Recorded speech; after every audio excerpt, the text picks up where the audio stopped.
All right, perfect. All right, we're recording. Awesome. So, hello everyone. My name is Christiane. I'm going to be the session coordinator tonight, or the host. Just a little bit about myself. I am going into fourth year of university at the University of Toronto, which is crazy. I have aspirations of becoming a lawyer. So I'm really excited to have Guzlin here tonight with us. Um, so yeah, obviously we're gonna ask a couple questions. If more people join, or if Michael, you have any questions, we could ask at the end. That'd be great. So yeah, without further ado, I'm going to pass the floor to you to introduce yourself a bit. Well, it's really nice to meet you, first of all, and to everybody watching the recording as well. It's nice to meet you too. I'm a lawyer in our municipal land development and environmental law practice group, and I work in a full service law firm in Oakville, Ontario. I did my undergrad at Western University. It wasn't in law or anything related to law. I did it in health sciences, and then I went to Ottawa Law for law school. After that, I articled at the same firm I'm at currently, and I got called to the bar in April 2022. So I am a relatively new lawyer, and that's just a little bit about me and my legal path, I guess you could say. That's awesome. Yeah, it does seem like you are relatively new, and I definitely want to get into the whole health sciences thing because a lot of the lawyers we have on here, it's like, oh, um, I majored in philosophy or sociology, so health sciences is very different. Um, but yeah, so you said you graduated from Western. So I was wondering if you could tell us a little bit about your undergrad experience, if health sciences helped you, I guess, in your like law school experience.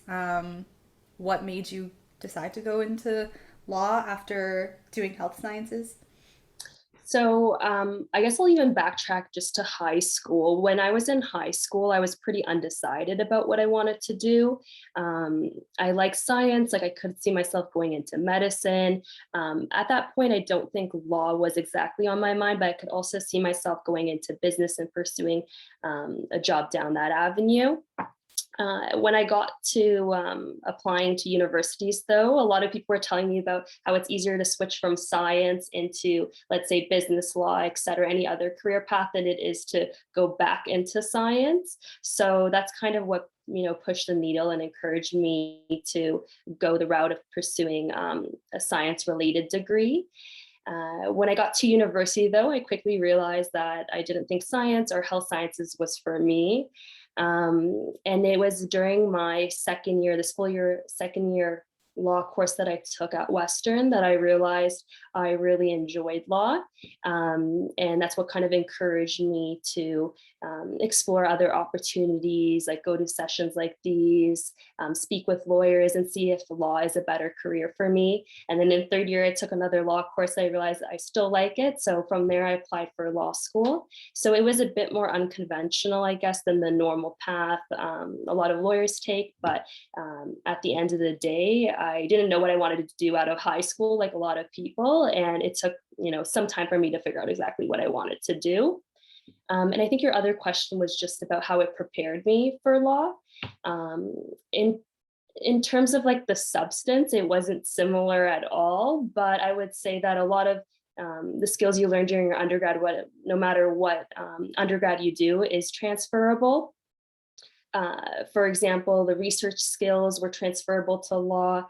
Um, the writing, the reading, and all those other skills, you're able to practice them with your undergrad degree, whatever undergrad degree you do.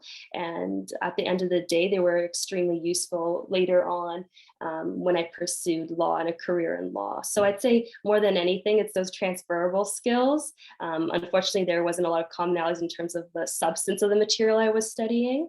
But it was still a good foundation for what later became my legal career. So, Awesome, thank you. Yeah, I find it really cool how there's still some skills that overlap between the two fields, absolutely. which is super helpful. And I really appreciated how you described your kind of unconventional way to law school. Because, like I said, a lot of the lawyers on here they say that they majored in political science or sociology. So someone going from health sciences to law, there's a very big kind of bridge there. Yeah, But I think it's super reassuring for people who are watching if they are in the sciences or math or whatever, and they think, okay, this is what I have to stick to. That's not true. And you're a really good absolutely. example of that. Yeah. And the thing about law, a lot of people don't realize is that, at least when I was going through experience, I feel like a lot of people didn't know that it didn't really matter what your undergrad degree was. Yeah. Once I got to law school, there were people from all sorts of backgrounds. Of course, like poli sci and legal studies are the more common backgrounds, but people do come from many, many different practice areas, whether it's like engineering, science, math, physics, etc.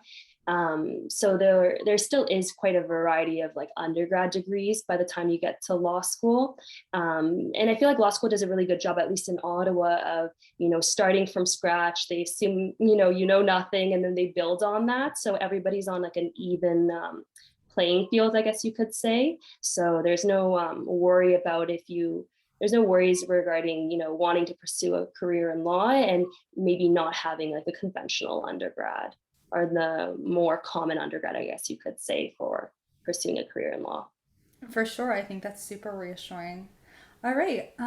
So the next question is about the LSAT and kind of the preparation to go into law school and the law school admission process. So I was going to ask how exactly that was for you. I guess, kind of the overall process when it comes to the question here is specifically for LSAT, but you can talk about, your personal statement, your GPA if you are comfortable. So anything that kind of was included in the admission process. Sure. So in terms of writing the LSAT, a lot of time and preparation goes into it. I worked during the summer that I wrote the LSAT. I would suggest having been through that, maybe working part time, just because it is a big workload and it is quite important. Like it is heavily weighed by a lot of the law schools, at least in Ontario, when it comes to your admission package. So if you're somebody that wants to make sure you get into a specific law school, or you want to make your application more competitive, of course a competitive LSAT score is really going to put you up there. In terms of like the application process as a whole, though, I only applied in Ontario and just Ontario schools, so I can't speak to what the international process is like, but I can speak to my experience with the Ontario process, of course. In terms of the LSAT, after I wrote it, I worked on getting references from professors. I worked on writing my personal statements and putting that all together. A lot of the law schools across Ontario have very similar requirements for the application package. So I created one general personal statement, like a template sort of, and then modified it from there. And that's what a lot of my friends did as well that applied for law school. And that comes in very handy when you have to apply to a couple of schools. In terms of like my academics, my best years were actually my third and fourth year. In my third and fourth year, I had a GPA of 3.9 something out of 4. So, and I know like Western, for example, is a school that weighs, your last 2 years more heavily, but most schools look at all 4 years. So it's good to have a good, strong academic background for all 4 years in grades. Of course, though, sometimes you can have a rough start or your later years might not go as well. So there were people in law school from all sorts of, had all sorts of different marks during their undergrad. So I don't think that there's necessarily a heavy emphasis on like grades over LSAT or LSAT over grades. Like they do look at the whole package holistically. But of course, like if your grades are really good, your LSAT score doesn't need to be necessarily as good to get into the same school versus if your LSAT score is really good, they basically balance against each other a bit. So if you're somebody that feels like you didn't do as well with your grades, then you'd really push to get a really high LSAT score. So I think that's something to keep in mind. And then, of course, like it's really helpful for your application to show that you're involved because law schools don't want to see somebody that is just academically strong or did well on the LSAT. They want to see a well-rounded person and somebody that they think in the future would be a well-rounded lawyer or a well-rounded professional in whatever avenue they pursue. So I think that's something that's important to keep in mind. And then, of course, every school in Ontario, requirements do vary, and what they place more emphasis on does vary. So I think it's always a good idea to do some more research, talk to students and law students that got into different schools, talk to the admissions process, and see what is a competitive application for that school, because it does really vary from law school to law school. So something that's really important to keep in mind if you are going through that process right now. Perfect. Yeah, that's great advice. You're definitely right. I know if you research different law schools, you'll definitely see that everyone kind of has different requirements. But I also like how you really emphasize the fact that I think every law school, the ones that I've looked at least, take a very holistic approach, which can be very reassuring for some people, especially when it comes to like the GPA, having to go to school and these such unprecedented times. And I know switching to online learning was hard for some people. For me personally, my grades went up when I switched to online, but everyone's different, and I know some people's GPA did hurt because of that. And I did talk to a few, people from yeah, like the admission people, and they said that they also take that into consideration as well, like the COVID times and dealing with that. Mhm. So yeah. Yeah. And I think that's really important, because a lot of times, like when we, have our mindset on an opportunity, whether it be a job, law school, or anything in your life, like it's really easy to get discouraged. But honestly, like having gone through the process, like everybody brings a different strength to the table. So, I think it's important to not get discouraged too easily, and where you feel like you might have a weakness, like taking steps to address that. For example, like if you're still in school, like really pushing yourself to get better grades in those last 2 years or that last year. If your LSAT score is not the greatest, maybe rewriting it and reapplying. But it's just to keep in mind that if things are not working out, there's just so much opportunity out there that you can improve your application package if you still want to get into law school or whatever opportunity you're trying to pursue. For sure. Yeah, I think that's great advice. Kind of evaluating yourself where you stand, and then going from there and looking for those opportunities. Of course. Yeah. So you said that you graduated from Ottawa, right? Like law school. Yes. Um, so I just kind of wanted to know what your law school experience was like. I know obviously it must have been very daunting, maybe exciting. I Yeah, don't know if sure. you have like any things that you did on the side while you were in law school, any groups that you were in. I think it's so hard to keep, a social life with law Of school as course. well, right? So many Yes. lawyers will say that. So yeah, just kind of like how your law school experience was like. Sure. So just before I jump into that, with respect to my law school experience, the first 2 years I did it in person, and then COVID hit just at the end of my second year. So my last year was remote. So I did a little bit of both. Obviously, quite different the in person versus the virtual experience. In terms of what I did in law school, I took a lot of like corporate courses. I did a lot of advocacy courses. I worked at the community legal clinic, so I was in court a lot of the times in the Ontario provincial court.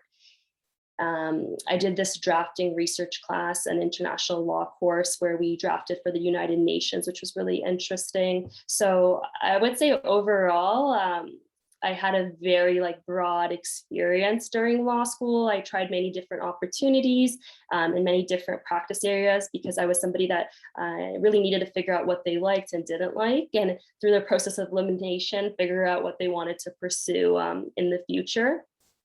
And then in terms of like the extracurriculars, especially when we were in person, it was really easy to get involved. I played on a couple soccer teams with my law school peers.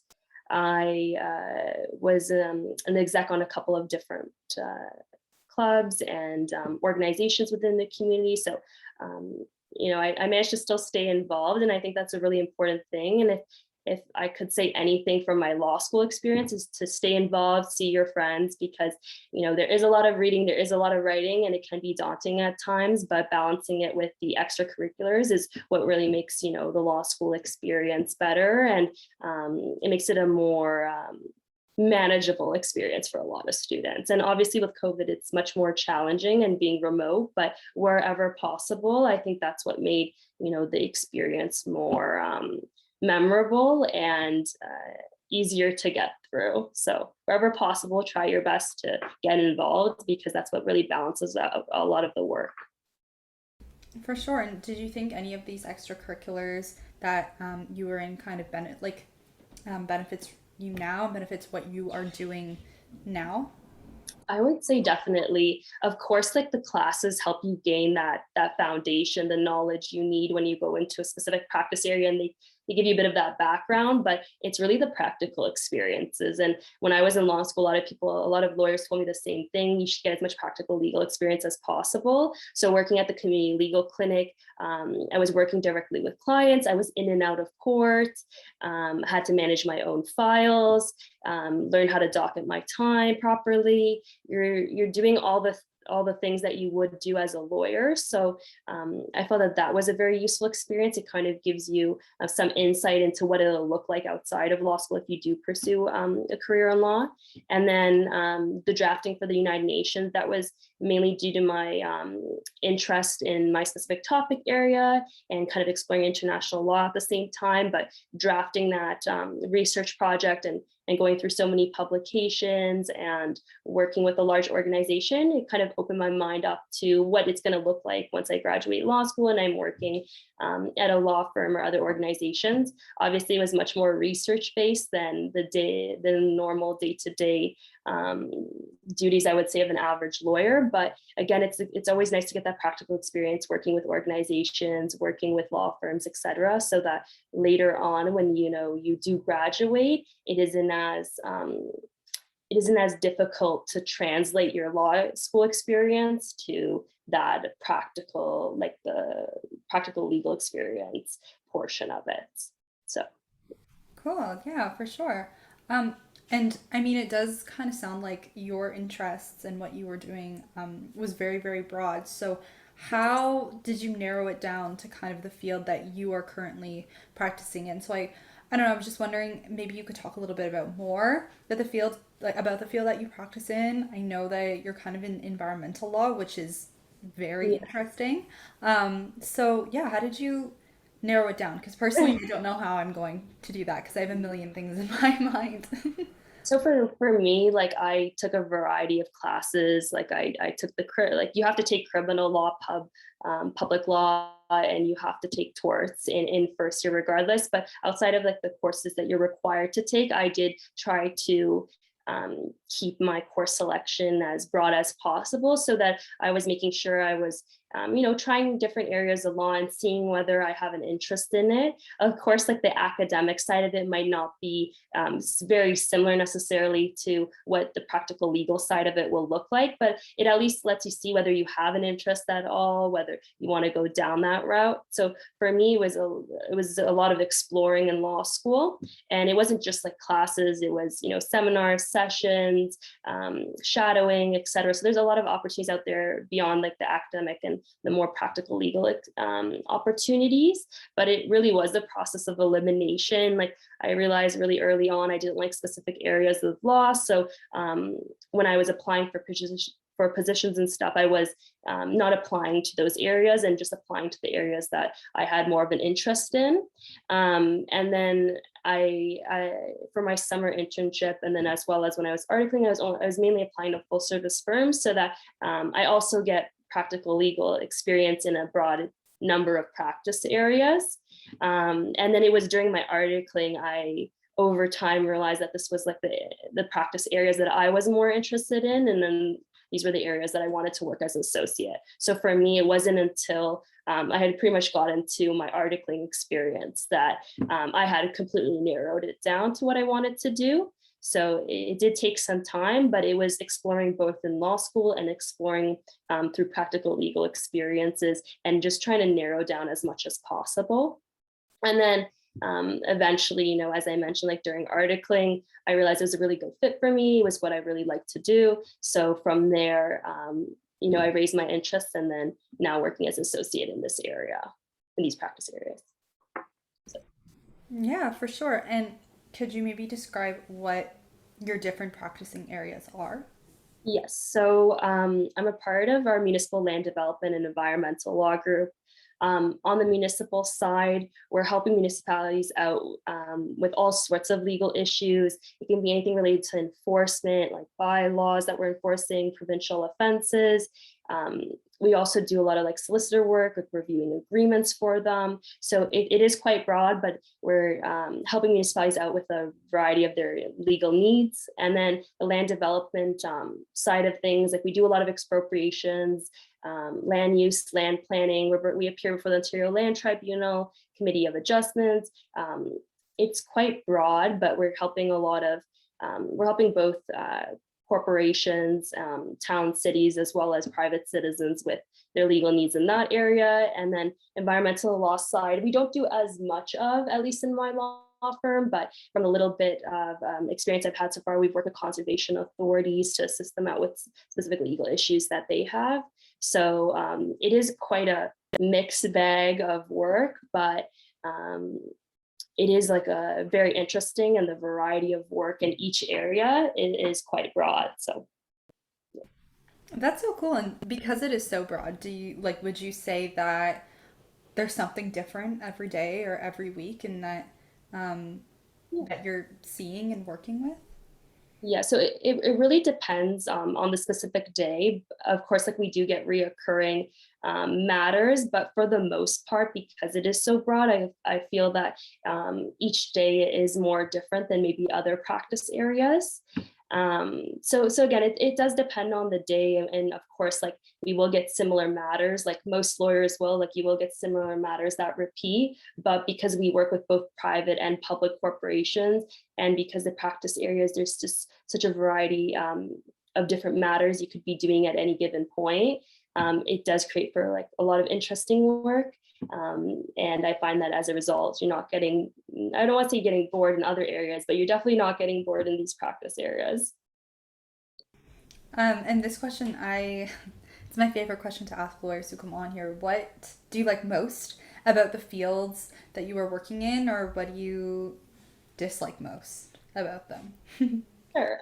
So right off the bat, I say the thing I like the most is that we work with both public and private corporations, and then that we do both barrister and solicitor work. So I like that it's really balanced. I was somebody that I liked aspects of barrister work, I liked aspects of solicitor work. I liked being, like being in court, but I also like drafting and not necessarily always being in court as well. So for me, it was that balance. So I would say that's what I like the most, is that through all like the variety of matters and both barrister and solicitor work, it creates a good balance, which is something that I really like.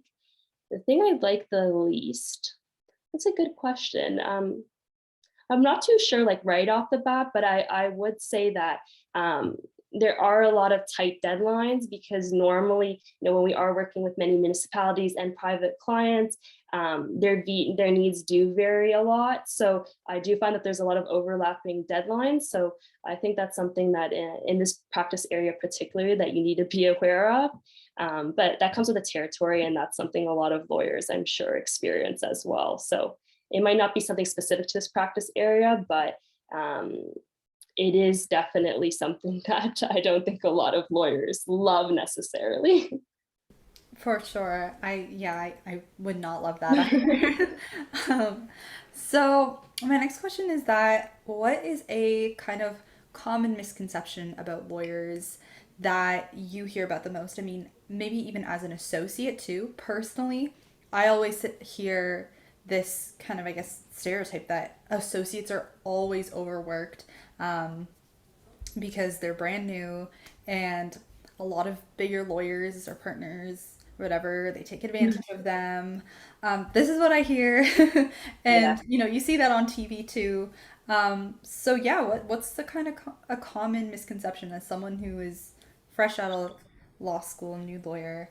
um, So I'll start first with the point that you raised. I think it really depends on where you work and what practice area you work in, and it also varies depending on what time of the year it is. So I feel like that is a misconception, and it is quite like a broad statement. But it really depends on where you work, what practice area, what time of year. But I'd say in general, like when you're starting your career as an associate, you're busy trying to learn everything. You're busy trying to manage the work that comes in. You don't have a lot of experience under your belt, so things take more time than they might take somebody that's more senior in the field. So I think all of that together can be overwhelming, and obviously be more hours than you might have had if you had more experience and could address the things more quickly. But it really does vary. It varies where you are. And the reason I say that is I work out of Oakville right now, and I feel like the firm has a really good work-life balance. Like my hours are normally a 9 to 6.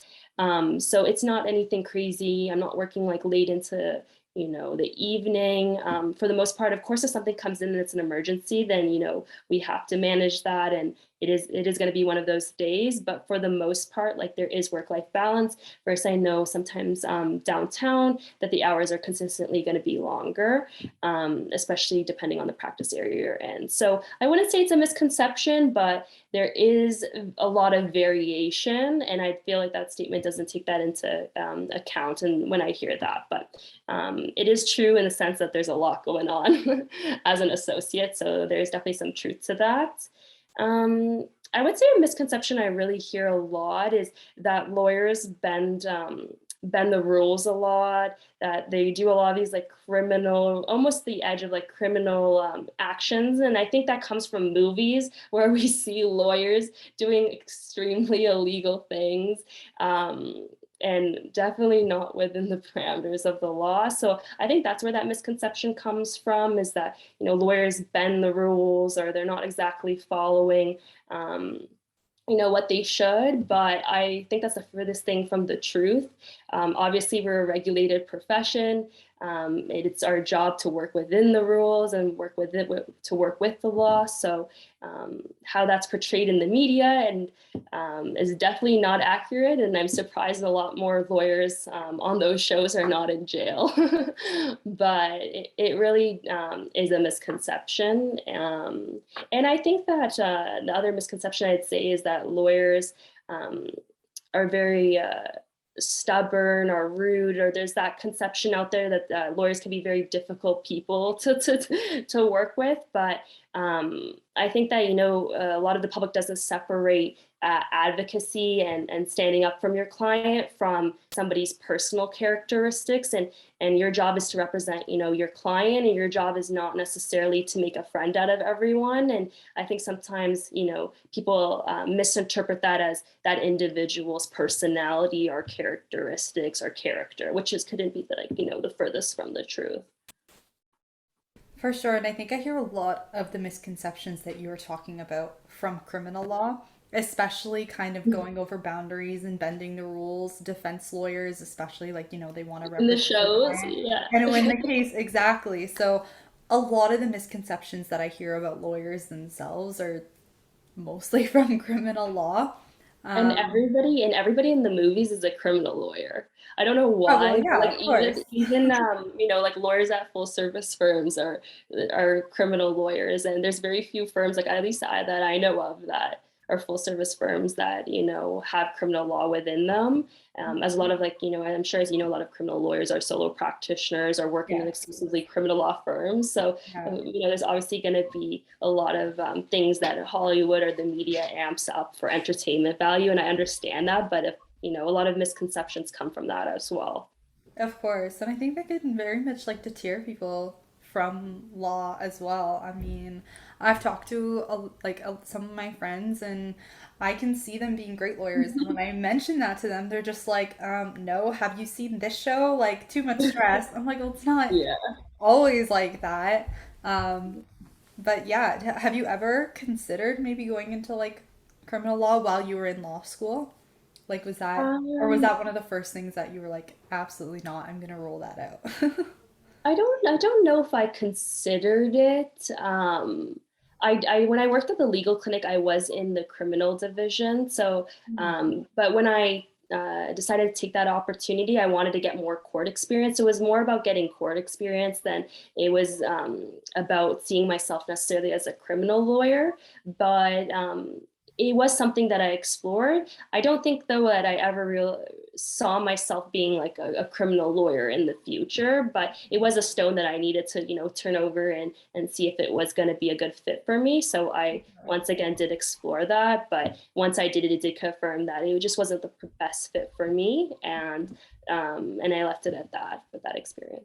Yeah, and another question just kind of popped into my mind because you Sure. mentioned it. I know what you're doing kind of has a balance between solicitor and barrister, but what do you like doing more? Do you like kind of being in court, or do you like kind of being behind the scenes and drafting?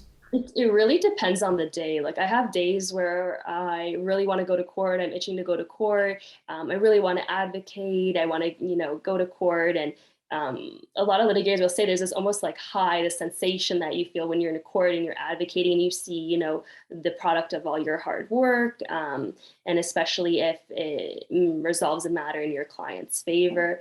But then there's other days that I don't really, see myself wanting to be in court that day. I'm more than happy drafting, doing research, and doing more of like the more of the solicitor side of work, I should say. So it depends on the day, but there are definitely things I like about both. And I think that's why it really worked out well for me pursuing like these practice areas, because I was somebody that for me, it was quite 50-50, and I know some people, obviously, if they prefer barrister work, will become a litigator. And if they prefer solicitor work, for example, they will become a corporate lawyer. But for me, it really was 50-50, and it depended on the day. So unfortunately, I don't have a preference across the board. It just depends on the day for me. For sure, which I guess makes the question this next question really hard to answer because I know it says, what is a typical day in your career like in terms of responsibilities and tasks? But I feel like each Yeah, day is very different when it comes to that. So yeah, I mean, I guess you can try answering that question as best as you can, sure. but yeah. Um, I guess what we do like this week, like today, I was working on drafting a factum. We have a civil matter later this month in court. So I was working on that, some calls, a meeting. Yesterday, sorry, on Tuesday, I had a committee of adjustments meeting. So more of the, like the land development, land use planning side of things. But um, and then earlier in the week, like some prosecution stuff for the municipal clients we work with, trying to come to resolutions. And yeah, again, it really does vary, but I say for the most part, like I'll be doing research, drafting, and interacting with clients, whether that's meetings, resolution discussions, etc. So I say that takes up the most part of my day. And what about like any kind of social aspects and stuff that you do maybe in your free time? Because I know this job can be very, very stressful. And I guess maybe another misconception, I know when I was younger, I had the misconception that lawyers are just busy, they don't have time for a family or, to go on trips or Yeah. even, right, to work out or whatever. So is there anything that maybe you do to balance the stress or the workload that you have? Of course. So I really like to watch and play sports, play a different variety of sports. My favorite sport, though, is figure skating. I grew up figure skating competitively, and so I try to do that as much as possible. I do go work out. I like to go to the gym a couple times a week. So for me, it really is about balance. And I'd say for a lot of professions, not just lawyers, a lot of professionals are really busy. There's a lot going on. It really is hard to manage it all, but um, just like anything else in life, if you really want something, you'll make the time for it. So if you really want to, for example, make time to do the sport that you love, you will find the time. Um, if you really want to spend time with family and friends, you will make the time. Of course, some weeks, it can feel a little bit more outside your control, but in general, in life, everybody makes time for the things that they love. And I think that's always important to keep in mind is that you don't have time to do everything, but you have time to do everything that you really, really want to do. So you kind of have to narrow down what really matters to you and what really makes you happy and make sure you have time for that. And then anything else, if it's not a priority, then it would come after work. So it just really depends on, how you're able to balance everything. But it is really important to make that time, to stay sane, happy, healthy, and all of that. We're not meant to just work every single hour of the day. So it is really important to balance everything off so that you don't burn out, and that you aren't, really unhappy with your career choice. And that's for any career. That's not a exclusive thing. For sure. I think that goes for careers, it goes for students, even. We aren't meant to be doing assignments every hour of the day. So, yeah, I think it's super important. And a career like law, or like you said, any really other career will teach you about prioritizing and time management, making sure to look after yourself and your mental health so you don't burn out. So, I think that's super important. So, the last two questions I have kind of overlap, but so the first one is if you can go back in time before you even went to law school or undergrad and you're able to talk to your younger self, um, what would you tell that person? I would say probably not to get discouraged when things don't work out. I feel, especially in law school and even in undergrad, there's so many people you meet. Like everyone, a lot of people are achievers. Everybody's posting their accomplishments. It's so easy to get swept by all that and feel discouraged when things don't work out for you. Kind of like social media, right? When you see everybody's highlights, um, it's really hard not to feel bad about things not working out on your end or something that you're going through in the moment. So if I could go back in time, like that would definitely be the advice I give, is not to be discouraged when things don't work out, and see it more as like a redirection than a missed opportunity. Because I think, how you phrase things really does matter. And I look back at my law school experience. Whenever an opportunity didn't work out for me, it redirected me to an opportunity that I felt, looking back now, was actually a better opportunity and an opportunity that made me happier. But when you're in the moment and things don't work out, it is really difficult to see it that way. But it is definitely, worth it to kind of rephrase the situation, because um, a lot of times, like I said, when it's something happens and it doesn't work out your way, it's not to say that in the future a better thing will come your way. So I think that's really important to keep in mind. And then I think the only other thing I'd quickly add is just to live a little bit more in the moment. I felt like in law school, especially, like you are very anxious about things to come, and it kind of takes away from living that experience, or having, a fun evening, or spending time with your friends, or enjoying, the holidays with your family, because you're worried about things to come. So I do really think it's important to live in the moment more, because if you focus so much on that anxiety and the apprehension of things to come, you're never going to be fully satisfied with what's in front of you, right? You're always going to be waiting for the next thing. So looking back, like I do wish somebody kind of would have told me those things. But moving forward, those are definitely things that I tell myself, at least, that I found were helpful. But again, unsolicited advice. I don't know if anybody wants that advice, No, but I think that's, yeah, no, I think that's great. Obviously, it's important to look ahead a little bit to kind of prepare yourself. yeah. But at the same time, stop and smell the roses, right? Like, I think that's super important. And what you were saying before, which also happened to me multiple times, there's so many times where an opportunity that I would have loved to have just got shut down, or I couldn't get it. But I love the saying, when a door closes, a window always opens somewhere else. Yeah. So that really reminded me of that. And I think it's super important for any law student, whoever, to keep in mind whatever career that you want to get into. No, Yeah. it's like the emotions are really, heightened. A lot of people want the same opportunity. There's just not as many there's just not as many spots as there are applicants for a Exactly. lot of these opportunities. A lot of people in law school, are well-rounded, are very successful. So you are, competing with individuals that also, I'm sure, like yourself, are very well-rounded, right? And are accomplished and have a lot of attributes that would make them a successful candidate for that specific opportunity, position, etc. So it's just good not to take everything too deeply to heart, and just keep in mind, that everything does work out. It just sometimes might take more time, and it might look a little different than you expected. For me, for example, I didn't see myself when I was, I didn't see myself, first of all, even going to law school. And then once I got to law school, I didn't necessarily see myself in a specific practice area. And then now I'm an associate and I don't know exactly what, the future is going to hold and what that's going to look like. So, you never know what's going to happen. For sure, I think taking one step at a time is very important to keep in mind. And yeah, in a very competitive field like law, it's very easy to get distracted. I know imposter syndrome is a huge thing in law school as well. Um, so yeah, just kind of not keeping to yourself, but I mean, how do I word this? Like, um, yeah, just going at your own pace and really just reminding yourself that it's about the journey, not necessarily the destination.